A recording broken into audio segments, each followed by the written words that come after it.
آپ کو کنارے کر دیجئے. صحابہ تھے, صحابہ سے خوارج الگ ہوئے. خوارج فرقہ ہوئے کہ نہیں ہوئے؟ خوارج فرقہ ہوئے نا. صحابہ بھی فرقہ ہوئے. صحابہ جماعت ہیں. صحابہ جماعت ہیں. فرقہ وہ ہے جو اس سے نکل کر گیا. بعد میں شیعہ الگ ہوئے. شیعہ فرقہ ہوا کہ نہیں ہوا؟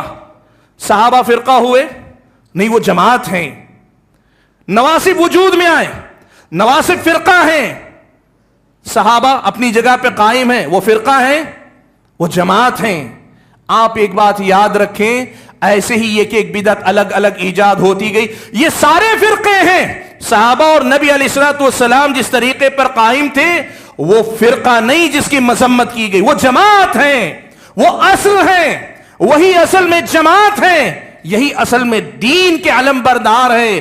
یہ لغوی معنوں میں, لنگوسٹک جسے کہتے ہیں, لغوی معنی میں اگر آپ کہنا چاہیں جماعت کے فرقے کے مقابلے میں فرقہ, گروہ کے مقابلے میں گروہ ہے. لیکن شرعی معنی میں, جب شریعت کے معنی میں جب فرقہ کہا جاتا ہے, اہل الحدیث فرقہ نہیں ہے, اہل الحدیث جماعت ہے. اہل الحدیث جماعت ہے, یہ فرقہ نہیں ہے. اس مسئلے کو یاد رکھنا چاہیے. اسی لیے سارے لوگ اگر اپنے مسلک کی طرف بلاتے ہیں تو یہ فرقے کی طرف دعوت ہے. اگر ہم کتاب و سنت کی طرف بلاتے ہیں تو یہ عین جماعت کی طرف دعوت ہے. یہ فرقے کی طرف دعوت نہیں ہے, یہ عین جماعت کی طرف دعوت ہے. اس لیے کہ کتاب و سنت کی طرف ہم آپ کو بلاتے ہیں. ہم کتاب و سنت کو اس طریقے پہ سمجھنے کی دعوت دیتے ہیں جو صحابہ کے زندگی میں تھا, صحابہ نے جیسے اپنایا تھا. میرے بھائیوں, اس حقیقت کو یاد رکھنے کے